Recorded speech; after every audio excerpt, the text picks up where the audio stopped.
जय Hind. UPPCS current update में आपका एक बार फिर से स्वागत है। आज की न्यूज उत्तर प्रदेश के पॉइंट ऑफ व्यू से काफी इंपॉर्टेंट है क्योंकि एक डेटा कॉरिडोर बनने जा रहा है यूपी में।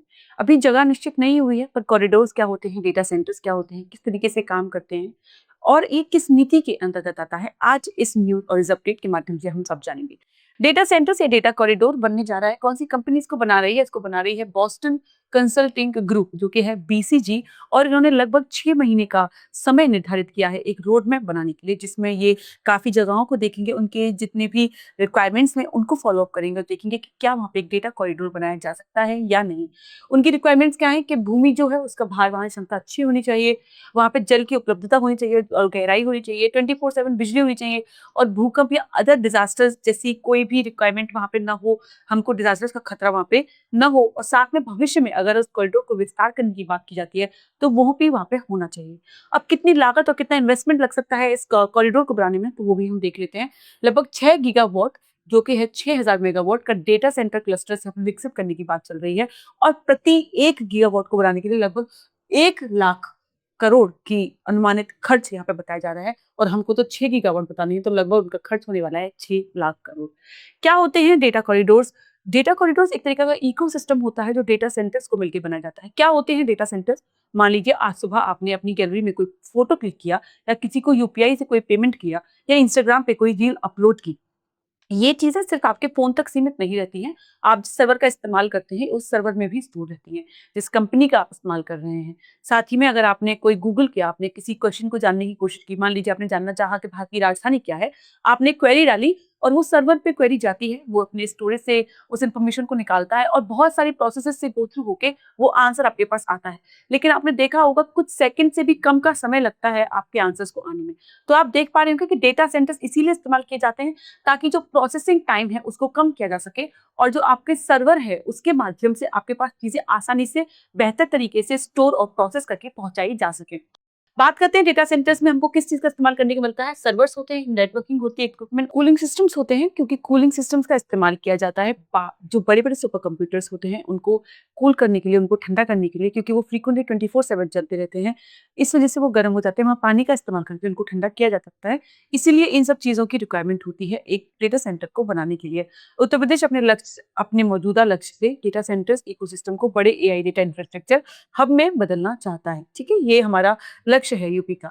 अब हम बात करते हैं कि किस टाइप के डेटा सेंटर्स होते हैं, उनमें बेसिकली वो क्या करते हैं, क्या उनकी फंक्शनिंग होती है, कैसे हम उनको यूज कर सकते हैं। तो पहली बात करते हैं डेटा सेंटर्स आखिर है क्या। ये ऐसी स्पेशलाइज्ड फैसिलिटी होती है, डेटा सेंटर्स को डिजिटल इकोनॉमी की फैक्ट्री कहा जाता है। जैसे किसी फैक्ट्री में क्या होता है, कपड़े का उत्पादन होता है, किसी मिठाई की दुकान पे आपको मिठाई मिलती है, लेकिन एक पीछे पूरी किचन होती है जिसमें पूरा प्रोडक्शन चलता है। इसी तरीके से डेटा सेंटर्स जो आपको प्रोडक्ट देते हैं, आपको पिक्चर्स देते हैं, कोई आंसर देते हैं, वो आपका प्रोडक्ट है, लेकिन पीछे बैकग्राउंड किचन में पूरा प्रोडक्शन चलता है, जिसमें चीजें जो इन्फॉर्मेशन होती है वो प्रोसेस होती है, स्टोर होती है। ठीक है, डेटा स्टोर किया जाता है, डेटा को प्रोसेस और कंप्यूट किया जाता है, डेटा को ट्रांसफर किया जाता है।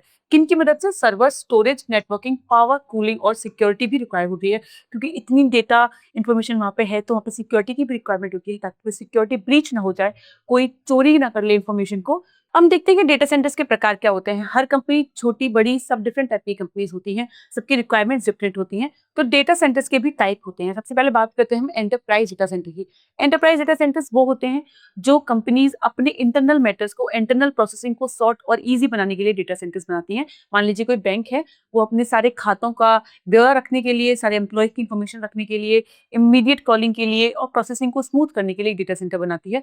तो वो किसके अंतर्गत आता है? वो आता है एंटरप्राइज डेटा सेंटर के अंतर्गत। बात करते हैं कोलोकेशन डेटा सेंटर की। मान लीजिए हर कंपनी, हर छोटी कंपनी के पास अपना एक डेटा सेंटर बनाने का पैसा नहीं है, तो वो लोग क्या करते हैं, एक बड़े डेटा सेंटर को रेंट पे रख लेते हैं, जिसमें डिफरेंट डिफरेंट कंपनीज का रोल होता है। डिफरेंट डिफरेंट कंपनीज अपने अपने हिसाब से वहां पे क्या करती हैं, चीजें रेंट पे ले लेती हैं, डेटा सेंटर्स को रेंट पे ले लेती हैं। मान लीजिए एक बिल्डिंग है जिसमें 27 कमरे हैं, सब अलग अलग लोग वहां पे रह रहे हैं। इस तरीके से कोलोकेशन में डिफरेंट डिफरेंट कंपनीज वहां पे डेटा सेंटर्स को यूज करती हैं, if they can not build a new one for themselves. बात करते हैं हाइपर स्केल डेटा सेंटर्स की। तो ये कौन से होते हैं? ये बड़ी कंपनीज होती है जिनका एक बहुत हाइपर लेवल पे, हाइपर स्केल पे, बड़े लेवल पे एक डेटा सेंटर होता है। जैसे अमेजॉन है, गूगल पे है, तो उनका काम भी काफी बड़ा है, वो अपना काम भी करते हैं, sometimes they help out other companies also, तो वो हाइपर स्केल डेटा सेंटर के अंतर्गत आता है। बात करते हैं एज डेटा सेंटर्स की। ये कौन से डेटा सेंटर्स होते हैं? ये वो डेटा सेंटर्स होते हैं जहाँ पे मान लीजिए आप कोई गेम खेल रहे हैं जो जापान का गेम है, बट आप उसे इंडिया में बैठ के खेल रहे हैं। अगर इतनी दूर डेटा सेंटर होगा जापान में तो आपकी प्रोसेसिंग स्लो हो जाएगी। तो कंपनीज क्या करती है, डेटा सेंटर्स को छोटी छोटी जगह पर रख देती हैं। उससे क्या होता है, आपकी प्रोसेसिंग फास्ट हो जाती है और गेम भी स्मूथ हो जाता है। इसी तरीके से जो एप्स होते हैं उनको भी स्मूथली फंक्शन करने के लिए कुछ कुछ एज डेटा सेंटर्स बनाए जाते हैं जगह पे रखने के लिए, ताकि प्रोसेसिंग टाइम को कम किया जा सके। वो आते हैं आपके एज डेटा सेंटर के अंदर। और लेटेंसी क्या होता है, जब आपकी जितनी प्रोसेसिंग में आपकी स्पीड कम होगी उसको हम लेटेंसी से नापते हैं, तो कम लेटेंसी रिक्वायरमेंट होती है।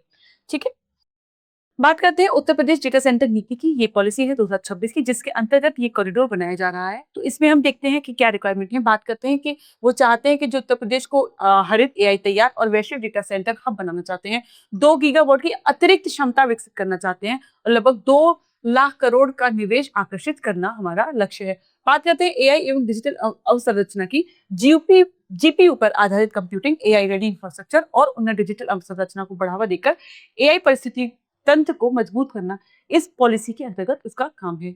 बात करते हैं कि प्रमुख प्रोत्साहन यानी कि एंकरेजमेंट भी किसको ज्यादा एंकरेज कर रहे हैं, तो ये एंकरेज कर रहे हैं टीयर 3 और टीयर 4 डेटा सेंटर्स को, एआई कंप्यूट बूस्टर्स को तथा green and sustainable data centre operations के लिए विशेष इनकी प्रोत्साहन है। किन एरियाज को कंसिडर किया जा रहा है इस पॉलिसी के अंतर्गत, तो वो एरियाज हैं बुंदेलखंड और पूर्वांचल के डेटा सेंटर में निवेश के अतिरिक्त प्रोत्साहन को देकर क्षेत्रीय असमानता को कम करने पर जोर दिया जा रहा है।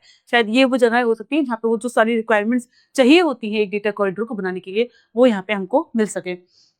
पिछली नीति की उपलब्धि देखें तो 2021 की पहली डेटा सेंटर पॉलिसी 2022 में संशोधित जिसको किया गया था, के तहत 6 डेटा पार्क्स बनाए गए हैं और 2 डेटा सेंटर्स यूनिट बनाई गई हैं और ये स्वीकृत हो चुकी हैं। लगभग 21 करोड़ का निवेश और 7 परियोजनाएं जो हैं हमारी अब तक चालू हो चुकी हैं और ये इनको स्वीकृति मिल चुकी है। ठीक है, हो चुका है, हमने अपने सारे चीजों को डिस्कस कर लिया है। डेटा सेंटर्स, कॉरिडोर्स क्या होते हैं, किस तरीके से यूज में आते हैं, कितने टाइप कितने हैं।